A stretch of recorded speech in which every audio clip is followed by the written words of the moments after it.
Hello, আজকে বিকেল বিকেল চলে গেছিলাম বসিরহাট জুডিওতে। শুনলাম নাকি খুব অফার দিচ্ছে, 29 তারিখ থেকেই নাকি অফার শুরু হয়ে গেছে। তো আমি তো জানতাম না, আমি জানতাম আগস্টের 1 তারিখ থেকে। তো আমরা চলে গেছিলাম 30 তারিখে। তো এখানে লিপস্টিকের কালেকশানগুলো ছিল মোটামুটি, খুব যে চয়েসফুল এমন নয়। এই নিউডের উপরে কটা কালার ছিল, আর নেইল পলিশের সেকশানে জাস্ট এই দুটো কালারই অ্যাভেলেবেল আছে, যেগুলোর প্রাইস কিন্তু 49 করে। যারা এই কালার দুটো পছন্দ করো অবশ্যই তোমরা নিতে পারো। তারপরে ক্লিপসের সেকশানেও ভালো ভালো ক্লিপসে ছিল, 29-এর 6টা 7টা এমন ক্লিপস ছিল। মানে জুয়েলারি সেকশন, গার্লস সেকশনে যে কসমেটিক্সের জিনিসের উপরে ভালোই অফার দিচ্ছিলো। যেমন এত বড় একটা ক্লিপ 29-এ, এটা 29-এ, সবই এরকম ভালো ভালো জিনিসই অফার দিচ্ছিলো। জুতোর কালেকশান খুব একটা আমি ভালো দেখিনি, ড্রেসের কালেকশানও সেম, আমার খুব একটা পছন্দ হয়নি। ওয়ান পিসের সেকশানগুলোতে খুবই লিমিটেড স্টক ছিল, একটা ওয়ান পিস পছন্দ হচ্ছে, তাও তাতে লিপস্টিকের দাগ।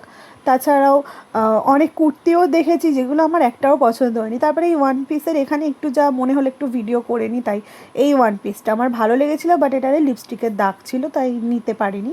তো যাই হোক, মোটামুটি কালেকশান ছিল, বাট এত ভিড় এই ফার্স্ট টাইম আমি দেখলাম। আমি 5 থেকে 6বার এসেছি, মনে হয় সবাই জুডিওতে চলে এসছে এই অফারের কথা শুনে।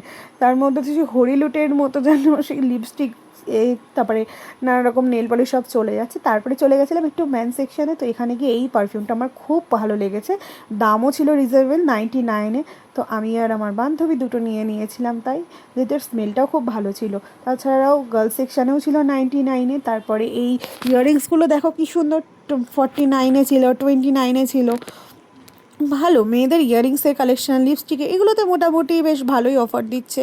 এগুলো বেশ চয়েসফুলও ছিল, মানে জুয়েলারি আইটেমগুলো বেশ ভালো ছিল। দেখো হুপসের উপর এগুলো 49 করে রয়েছে, প্রাইস বেশ ভালোই। ড্রেসের সেকশানে কিন্তু আমার খুব একটা পছন্দ হয়নি, ম্যান্সের সেকশানেও নয়, ওম্যান্সের সেকশানেও নয়। মোটামুটি এই জুয়েলারি সেকশানগুলো বেশ ভালোই লেগেছে। আর তোমরা কে কে গেছো অবশ্যই কিন্তু কমেন্টসে জানিও।